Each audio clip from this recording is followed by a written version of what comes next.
Bobby Thompson here with Crochet Guru, and today I'm going to show you how to make these crocheted fun fur trimmed socks. The materials you will need for these socks: 1 to 3 colors of fun fur yarn, and this is your choice on how many colors and what colors you want to use. I am using Lion brand, and the fun fur is very similar to eyelash yarn, so if you want to use the eyelash yarn instead, go for it. Now you'll also need a pair of ribbed bobby socks, and those are the kind of socks that fold over. And the pattern size I'm going to share and demonstrate today is for a 0 to 6 month old baby. But if you want to make the socks for an older baby or child, just make sure to add more stitches. Now you will also need a size F5 hook, a yarn needle, and some scissors. In this tutorial I'm going to use 2 different colors to make my trim, and the first color I'm going to use is called lime, and the second color is called raspberry. Here are a few examples of fun fur socks that I have made. Now I personally have used up to 3 colors of fun fur on my socks, using 1 color per row, and I'm sure that you can use as many colors as you like, but just remember that the smaller the sock, the more colors or rows that you have, the less the sock will be visible. Here's an important note before we get started. Remember to open the sock fold and keep the sock turned right side out. Okay, so the type of sock I want you to use is a ribbed bobby sock. And the first thing I want you to do is open up the sock's fold and make sure it is right side out. In round 1, join the yarn with a slip stitch by placing the crochet hook through the top edge of the sock's ribbing. Insert the hook approximately 1/4 of an inch down from the edge of the sock. Chain 1, single crochet in every 2 to 3 holes of ribbing around the sock. And this will be approximately 40 single crochets around the sock. Okay, so I'm stretching my sock open so that you can see the holes in the ribbing of the sock. I'm going to go ahead and use my yarn needle to show you where to place your hook, and remember this is not going to be exact. Okay, so you're going to want to place your hook about 1/4 of an inch down from this sock. So I'm going to go ahead and count 4 holes down, and that's going to be about 1/4 of an inch. Now it doesn't matter which hole you place your hook in first, just remember to go about 1/4 of an inch down, and that's about 4 holes down. Now that you've located where you're going to place your hook, just remember to skip a couple of holes in between. So I'm going to go ahead and probably skip about 2 holes. Now if you want to skip, 2 or 3 holes, that's fine, that's up to you. Now you may get a few more or a few less than 40 single crochets, and that's fine. Just remember that you don't want to single crochet your fun fur too far apart, or your sock will end up being too tight. So go ahead and take your first color of fun fur and make your slip knot.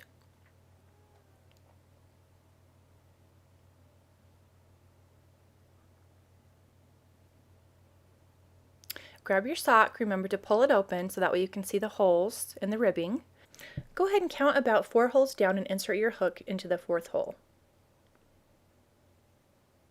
After you insert your hook into the sock, yarn over the hook and pull the yarn through both the sock and the slip knot. Now chain 1. As you single crochet around the sock, remember to take your tail end and single crochet over that tail end as well. So now opening my sock, I'm going to locate the next hole, and I'm going to go ahead and put that in about 2 spaces over. So go ahead and insert your hook, and remember it doesn't have to be exact, and fun fur is a little bit harder to work with. So just make sure you don't make the single crochets too far apart, and you'll be okay. Okay, so now once it's in the next space, yarn over the hook and pull through just the sock. There should now be 2 loops on your hook. Yarn over the hook again and pull through both loops on your hook. Now again, the fun fur is a little bit harder to work with, so just do the best you can. Go ahead and look for your next space or your next hole in the ridge of the sock. Insert your hook. Yarn over the hook. Pull through the sock. Yarn through the hook and pull through both loops on your hook. And we're going to just continue single crocheting all the way around the sock. Okay, so I'm going to just demonstrate this one more time, and then I think you'll probably pretty much get the rest. So go ahead and find the next hole or space that you want to insert your hook into. Yarn over the hook, pull through the sock. There should be 2 loops on your hook. Yarn over and pull through both loops on your hook. And just continue doing this all the way around the sock, and I will meet you here for round 2. Okay, in round 2, if you're changing color, go ahead and attach color B. We're going to single crochet in each single crochet around. We're going to fasten off our work and weave in our loose ends.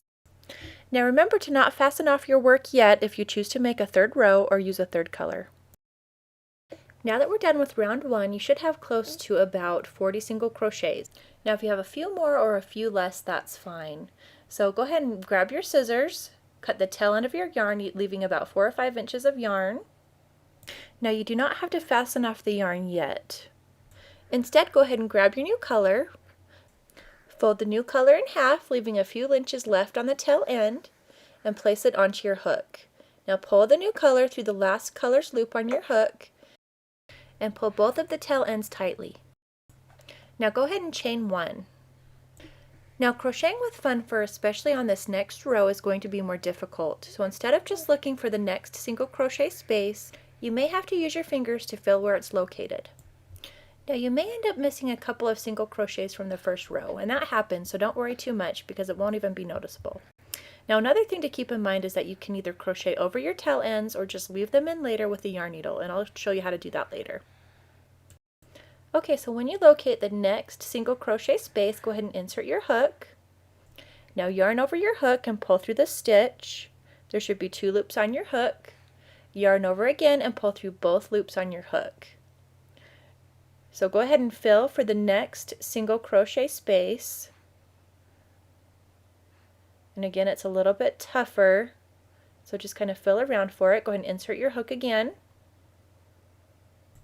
After you insert the hook, yarn over the hook, pull through the single crochet stitch. There should be 2 loops on your hook.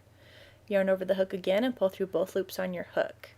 Now you should be able to continue doing this all the way around your sock. So once you finish, I'm going to meet you back here and I'm going to show you how to complete this fun fur sock. Okay, so now that you're done with your second row, go ahead and cut the yarn with your scissors, leaving about 4 to 6 inches of yarn left for weaving. So go ahead and just fasten this off by pulling the tail end all the way through the loop on your hook. Now pull that tail end tightly. Okay, so when you're ready, go ahead and thread the tail ends into your yarn needle and just weave back and forth. Now you can weave these on the right side of the sock because you're going to fold this over. So on the right side of your sock, just weave in those tail ends.